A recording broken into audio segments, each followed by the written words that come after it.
SKB Bangla online tutorial ক্লাসে তোমাদের স্বাগত। আশা করছি তোমরা প্রত্যেকেই ভালো আছো এবং সুস্থ আছো। এসএলএসটি, এমএসসি, পিএসসি তার সঙ্গে নবম থেকে দ্বাদশ শ্রেণীর ছাত্রছাত্রীদের জন্য আমাদের এই চ্যানেল থেকে বিভিন্ন ধরনের ক্লাস দেওয়া হয়ে থাকে। তার সঙ্গে বিভিন্ন ধরনের মক টেস্টও নেওয়া হয়ে থাকে ধারাবাহিকভাবে। আজকে আমরা আমাদের এই ক্লাসে করব এসএলএসটি 2025-এর জন্য সাহিত্য সম্ভার থেকে মক টেস্ট নম্বর 15। এর আগে আমাদের এই চ্যানেলে 1 থেকে 14 নম্বর পর্যন্ত মক টেস্ট ধারাবাহিকভাবে হয়ে গেছে। তোমরা যারা দেখোনি তারা অবশ্যই দেখে নিও, আর যারা দেখেছো তারা জানো যে ক্লাসগুলি তোমাদের জন্য কতটা গুরুত্বপূর্ণ। চলো তাহলে দেরি না করে আজকের ক্লাসটি শুরু করছি। আজকের 1 নম্বর প্রশ্ন, আলবার্ট স্কুলে কেশব সেনের বক্তৃতা হতো কোন বারে? শনিবার, রবিবার, সোমবার, মঙ্গলবার। সঠিক অ্যান্সার হবে এই অপশন, শনিবার। এই প্রশ্নটি নেওয়া হয়েছে অধ্যয়ন ও জ্ঞান লাভ থেকে, লিখেছেন প্রফুল্লচন্দ্র রায়। 2 নম্বর প্রশ্ন, ছাত্রানাং অধ্যয়নং তপ এই বাস্তবিক ঋষি বাক্যটি কার? ঈশ্বরচন্দ্র বিদ্যাসাগর, রবীন্দ্রনাথ ঠাকুর, কেশবচন্দ্র সেন, প্রফুল্লচন্দ্র রায়। সঠিক অ্যান্সার হবে ডি অপশন, প্রফুল্লচন্দ্র রায়। 3 নম্বর প্রশ্ন, কিন্তু এত বড় মহাপ্রাণ তো আর কখনো দেখিতে পাই নাই। উক্তিটির বক্তাকে? শ্রীকান্ত, ইন্দ্রনাথ, প্রফুল্লচন্দ্র রায়, পোস্টমাস্টার। সঠিক অ্যান্সার হবে বি অপশন, ইন্দ্রনাথ। ইন্দ্রনাথ ও শ্রীকান্ত শরৎচন্দ্র চট্টোপাধ্যায়ের লেখা। শরৎচন্দ্র চট্টোপাধ্যায় একটু জন্ম মৃত্যু সালটা একটু দেখে নেবে, 1876, 1938। 4 নম্বর প্রশ্ন, এত করে বললুম চর গাড়িতে, আয় তোকে ঠেলে গয়লাপাড়া ঘুরে আনি। তা কিছুতেই চলল না, বলল মা বকবে, তেল আনতে যাচ্ছি। এত করে বলা সত্ত্বেও কে চড়ল না ঠেলা গাড়িতে? টুনিদা, নিমাই, খোকন, নিতাই। সঠিক অ্যান্সার হবে ডি অপশন, নিতাই। ঠেলাগাড়ি থেকে এই প্রশ্নটি নেওয়া হয়েছে, লিখেছেন বিভূতিভূষণ বন্দ্যোপাধ্যায়। বিভূতিভূষণ বন্দ্যোপাধ্যায়ের জন্ম মৃত্যু সালটা একটু দেখো, 1894, 1950। উৎস কি এই ঠেলাগাড়ি গল্পটির? কিশোর রচনা সমগ্র। 5 নম্বর প্রশ্ন, জ্যোতি কবিতাটিতে তোমারই হোক জয় এই লাইনটি কতবার ব্যবহৃত হয়েছে? 4, 5, 6, 7। সঠিক অ্যান্সার হবে সি অপশন, 6 বার। জ্যোতি কবিতা লিখেছেন রবীন্দ্রনাথ ঠাকুর। উৎস গীতালি কাব্যগ্রন্থ, 1914, 101 সংখ্যক কবিতা। গুরু নাটকের 7 নম্বর অর্থাৎ শেষ গানটি হলো ভেঙেছে দুয়ার এসেছ জ্যোতির্ময়, আর এই গানটি দিয়েই জ্যোতি কবিতা শুরু হয়েছে। কবিতাটির 2টি স্তবক রয়েছে এবং 18টি চরণ বা লাইন রয়েছে। 6 নম্বর প্রশ্ন, মহাশোকে শোকাকুল কহিলা রাবণ। রাবণ কার জন্য মহাশোকে ছিলেন? বীরবাহু, বিভীষণ, মেঘনাদ, ইন্দ্রজিৎ। এই প্রশ্নটির অ্যান্সার তোমরা কমেন্টের মধ্যে জানাবে। বীরবাহুর মৃত্যুতে রাবণ এই কবিতা থেকে নেওয়া হয়েছে প্রশ্নটি, লিখেছেন মাইকেল মধুসূদন দত্ত। 1824-এর 25শে জানুয়ারি জন্ম মাইকেল মধুসূদন দত্তের, মৃত্যু 1873 সালের 29শে জুন। উৎস কি এই কবিতার? মেঘনাদবধ কাব্যের অভিষেক স্বর্গের প্রথম পর্ব থেকে নেওয়া হয়েছে। চিত্রাঙ্গদার পুত্র হল বীরবাহু। মাইকেল মধুসূদন দত্তের পিতা রাজনারায়ণ দত্ত, মাতা জাহ্নবী দেবী। 7 নম্বর প্রশ্ন, শ্রাবস্তিপুরের দুর্ভিক্ষের অন্ন এর ভার শেষ পর্যন্ত কে নিয়েছিল? ধর্মপাল, রত্নাকর শেঠ, সামন্ত জয়সেন, সুপ্রিয়া। সঠিক অ্যান্সার হবে ডি অপশন, সুপ্রিয়া। নগরলক্ষ্মী কবিতা থেকে নেওয়া হয়েছে, রবীন্দ্রনাথ ঠাকুরের লেখা। 1861 এবং 1941 সালটা একটু দেখবে। উৎস কি? কথা ও কাহিনী কাব্য, এর সাল 1900। 60টি লাইন রয়েছে এই কবিতার মধ্যে। রত্নাকর শেঠ হলেন একজন ব্যবসায়ী, সামন্ত জয়সেন হলেন একজন জমিদার, ধর্মপাল হলেন একজন রাজা, আর সুপ্রিয়া যিনি ভিক্ষুণী। 8 নম্বর প্রশ্ন, চিল্কা প্রবন্ধটির রচয়িতা কে? রবীন্দ্রনাথ ঠাকুর, সৈয়দ মুস্তাফা সিরাজ, সৈয়দ মুস্তাফা আলী, বিভূতিভূষণ মুখোপাধ্যায়। সঠিক অ্যান্সার হবে সি অপশন, সৈয়দ মুস্তাফা আলী। উৎস কি? ধূপ ও ছায়া, 1957 সালটা একটু দেখবে। এটি একটি ব্যক্তিগত প্রবন্ধ। চিল্কার বড় দ্বীপের নাম হলো পারিকুদ। 9 নম্বর প্রশ্ন, সামান্য মনুষ্য বুঝি না হবে এ জন, এখানে কার কথা বলা হয়েছে? দুর্যোধন, ধৃষ্টদ্যুম্ন, অর্জুন, যুধিষ্ঠির। সঠিক অ্যান্সার হবে সি অপশন, অর্জুন।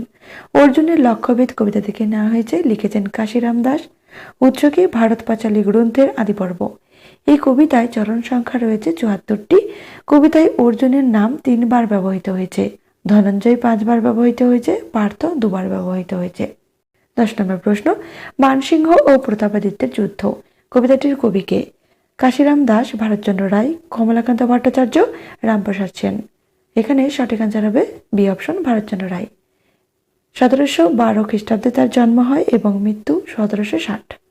উৎস কি? অন্নদামঙ্গল কাব্যের ভবানন্দ মজুমদার পালা বা মানসিংহের অংশ থেকে নেওয়া হয়েছে। এই কবিতায় মানসিংহের জয় হয়েছে যুদ্ধে এবং প্রতাপাদিত্যের পরাজয় হয়েছে। 11 নম্বর প্রশ্ন, খল ও নিন্দু কবিতাটির কবিকে? সুকুমার রায়, ঈশ্বরচন্দ্র গুপ্ত, ঈশ্বরচন্দ্র বন্দ্যোপাধ্যায়, প্রসূন বন্দ্যোপাধ্যায়। সঠিক আনসার হবে বি অপশন, ঈশ্বরচন্দ্র গুপ্ত। 1812 খ্রিস্টাব্দে জন্ম, 1959 মৃত্যু। উৎস জীবনচরিত ও কবিত্ব। ঈশ্বরচন্দ্র গুপ্তকে বলা হয় যুগ সন্ধিক্ষণের কবি। এই কবিতাটিতে 20টি চরণ রয়েছে। 12 নম্বর প্রশ্ন, বাড়ি ভাড়া কত টাকা বাকি ছিল? 300 টাকা, 400 টাকা, 500 টাকা, 5000 টাকা। সঠিক আনসার হবে সি অপশন, 500 টাকা। ঋণঙ্কিতা স্পেলিংটা একটু দেখে নেবে। শিবরাম চক্রবর্তীর লেখা, এইখান থেকে এই রচনা থেকে প্রশ্নটি নেওয়া হয়েছে। শিবরাম চক্রবর্তীর জন্ম হয় 1903 খ্রিস্টাব্দে, মৃত্যু 1980। বাড়ি ভাড়া বাকি ছিল লেখকের। লেখক প্রথমে ধার করেছিল হর্ষবর্ধন বাবুর কাছ থেকে বুধবারে, দ্বিতীয়বারে ধার নিয়েছিল গোবর্ধন বাবুর কাছ থেকে শনিবারে। 13 নম্বর প্রশ্ন, ময়মনসিংহ গীতিকায় আমরা কাজল রেখার কাহিনী পড়ি। উদ্ধৃতিটি কোন রচনার অন্তর্গত? আনন্দযজ্ঞ, সাগরদ্বীপের মহাজন, আলপনা, রং নাম্বার। সঠিক আনসার হবে সি অপশন, আলপনা। সুবোধ ঘোষ, 1910 থেকে 1980। 14 নম্বর প্রশ্ন, সন্দীপন পাঠশালা রচনাটির প্রথমে যে সালটি উল্লেখ রয়েছে, রচনার প্রথমেই 1945, 1946, 1947, 1950। সঠিক আনসার হবে বি অপশন, 1946-এর 1 জানুয়ারি। সন্দীপন পাঠশালা লিখেছেন তারাশঙ্কর বন্দ্যোপাধ্যায়। জন্ম মৃত্যু সালটা একটু দেখো। 1898 তারাশঙ্কর বন্দ্যোপাধ্যায়ের জন্ম হয়, মৃত্যু 1971-এ। রচনাটি কৃষক পত্রিকায় প্রকাশিত হয়। 15 নম্বর প্রশ্ন, রবীন্দ্রনাথ ঠাকুরের কাছে কোন শিক্ষাটি বিশেষ ঔৎসুক্যজনক মনে হয়েছিল? সঙ্গীত, প্রাকৃত বিজ্ঞান, কুস্তি, মকলকস কোর্স। সঠিক আনসার হবে বি অপশন, প্রাকৃতিক বিজ্ঞান। নানাবিদ্যার আয়োজন থেকে নেওয়া হয়েছে রবীন্দ্রনাথ ঠাকুরের লেখা। উৎস জীবনস্মৃতি। জীবনস্মৃতির সালটা একটু দেখো, 1912। 16 নম্বর প্রশ্ন, মাটির ছেলেরা অভিমান করে ছাড়িয়া মায়ের কোল, নামহীন কত নদী তরঙ্গে ফিরিছে খাইয়া দোল। কোন কবিতার অন্তর্গত? এখানে আকাশ নীল, মধুমতি নদী দিয়া, ঈশ্বর, জননী জন্মভূমি। সঠিক আনসার হবে বি অপশন, মধুমতি নদী দিয়া। জসীমউদ্দিনের লেখা। জসীমউদ্দিনের জন্ম হয় 1904, মৃত্যু 1974। উৎস কি? সুজনবাদিয়ার ঘাট। 17 নম্বর প্রশ্ন, নিম্নের কার 2 হাত বদ্ধ ছিল? লর্ড কার্জন, হলওয়েল সাহেব, উইলিয়াম বেন্টিং, ডেভিড হেয়ার। সঠিক আনসার হবে বি অপশন, হলওয়েল সাহেবের। বাংলার ইতিহাস থেকে প্রশ্নটি নেওয়া হয়েছে, লিখেছেন ঈশ্বরচন্দ্র বিদ্যাসাগর। 18 নম্বর প্রশ্ন, নবাবের সেনাপতির নাম কি ছিল? মানিকচাঁদ, মোহনলাল, মির্জাফর, মীরমদন। সঠিক আনসার হবে বি অপশন, মোহনলাল। এই প্রশ্নটি বাংলার ইতিহাস থেকেই নেওয়া হয়েছে, লিখেছেন ঈশ্বরচন্দ্র বিদ্যাসাগর। নবাবের সেনাপতি মোহনলাল 2 দিবস পরে পূর্ণীয় অধিকার করেছিলেন। 19 নম্বর প্রশ্ন, পুরাণের পুরাণ মহাপুরাণকে নতুন করিয়া দেখাইতে কে, দেখাইতে পটু কে ছিল? অক্ষয়চন্দ্র সরকার, প্রফুল্লচন্দ্র রায়, মিস্টার গামিশ, গগন পাঠক। সঠিক আনসার হবে ডি অপশন, গগন পাঠক। লিখেছেন অক্ষয়চন্দ্র সরকার। 1846-এ তার জন্ম, মৃত্যু 1917। উৎস গোচারণের মাঠ। 20 নম্বর প্রশ্ন, আধুলিটি কার ছিল? গগন পাটর, ব্যাঙের, কঙ্কাবতীর, লঙ্কাবতীর। সঠিক আনসার হবে বি অপশন, ব্যাঙের। কঙ্কাবতী রচনা থেকে নেওয়া হয়েছে, তৈলকনাথ মুখোপাধ্যায়ের লেখা। তৈলকনাথ মুখোপাধ্যায়ের জন্ম 1847, মৃত্যু 1919। 21 নম্বর প্রশ্ন, 5 জন মোগল দিয়ে যে ব্যক্তি ভারত আয়ত্ত করেছে, 50 জন ভারতবাসী নিয়ে কি পৃথিবী জয় করতে পারে না? উদ্ধৃতিটি কোন রচনার অন্তর্গত? বাংলার ইতিহাস, প্রতাপাদিত্য, যাত্রা, আনন্দযজ্ঞ। সঠিক আনসার হবে বি অপশন, প্রতাপাদিত্য। লিখেছেন ক্ষীরোদ প্রসাদ বিদ্যাবিনোদ। জন্ম মৃত্যু সালটা একটু দেখো। 1863-তে তার জন্ম, 1987 মৃত্যু। প্রতাপাদিত্য নাটকের অংশ। 22 নম্বর প্রশ্ন, বিপ্লবী দল লুটে নিয়েছিল চট্টগ্রাম অস্ত্রাগার, সে দলে কে ছিল?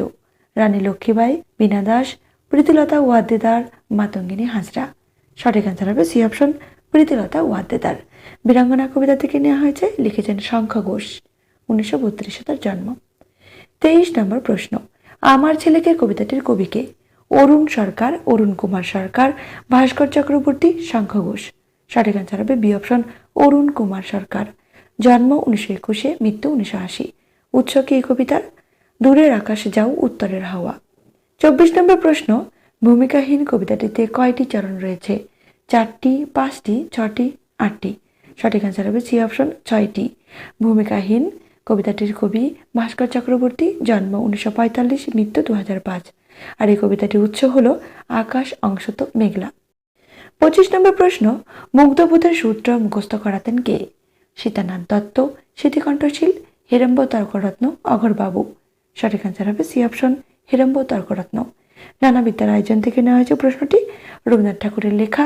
উৎস জীবনস্মৃতি। জীবনস্মৃতির সালটা একটু দেখবে 1912। 26 নম্বর প্রশ্ন, জয়রাম মুক্তারের আদি নিবাস কোথায় ছিল? খুলনা, ঢাকা, কুমিল্লা, যশোহর। সঠিক আনসার হবে ডি অপশন, যশোহর। আদরণী গল্প থেকে নেওয়া হয়েছে, লিখেছেন প্রভাত কুমার মুখোপাধ্যায়। জন্ম 1873, মৃত্যু 1932। উৎস গল্পাঞ্জলি, সাহিত্য পত্রিকায় প্রকাশিত হয়।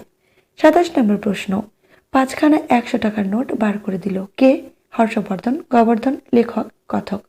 সঠিক আনসার হবে বি অপশন, গোবর্ধন। ঋণঙ্কিতা স্পেলিংটা একটু দেখবে। এই রচনা থেকে নেওয়া হয়েছে প্রশ্নটি, লিখেছেন শিবরাম চক্রবর্তী। শিবরাম চক্রবর্তীর জন্ম 1933 এবং মৃত্যু 1980। 28 নম্বর প্রশ্ন, প্রাক ইতিহাসের মানুষের নগণ্য শিল্প উপকরণের মধ্যে আমরা দেখতে পাই তারা সবুজ রঙের জন্য বেলপাতা গুঁড়ো, হলদে রঙের জন্য হলুদ, কালো রঙের জন্য ভূষা আর লাল রঙের জন্য ব্যবহার করতেন কি? মানে শূন্যস্থানের মধ্যে আর কি প্রশ্নটা রেখেছি।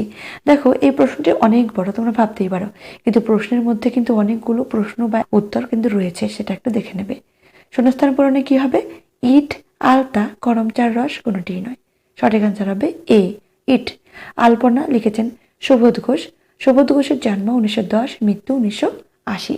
29 নম্বর প্রশ্ন, পটদিদি কত সালে মারা যান? 1960, 1965, 1970, 1980। সঠিক আনসার হবে এ অপশন, 1960। পটদিদি লিখেছেন লীলা মজুমদার।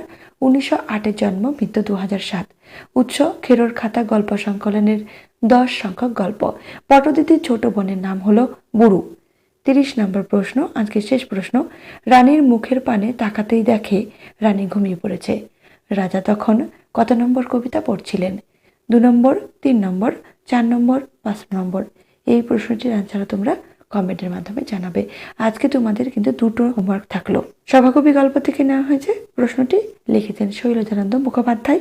শৈলজানন্দ মুখোপাধ্যায়ের জন্ম 1901, মৃত্যু 1976। উৎস আত্মঘাতীর ডায়েরি, বাসন্তী পত্রিকায় প্রকাশিত হয়। এই ক্লাসগুলির পিডিএফ দেওয়ার ব্যবস্থা করা হয়েছে। তোমরা যারা পিডিএফ নিতে চাও, এখানে দেখো একটা হোয়াটসঅ্যাপ নম্বর রয়েছে, সেখানে গিয়ে যুক্ত হও যে তুমি পিডিএফ নিতে চাও। পিডিএফ নেওয়ার জন্য তোমাদেরকে একবার মাত্র পেমেন্ট করতে হবে। 1 মে থেকে আপ টু এক্সাম পর্যন্ত যত রকমের ক্লাস হোক না কেন এই চ্যানেলে প্রত্যেকটি ক্লাসের পিডিএফ কিন্তু ক্লাসের পরপরে দিয়ে দেওয়া হচ্ছে। তো চলো আজকে ক্লাসটি এই পর্যন্তই। ক্লাসটি তোমাদের কেমন লাগলো অবশ্যই কমেন্ট করে জানিও। সবাই ভালো থেকো, সুস্থ থেকো, ধন্যবাদ।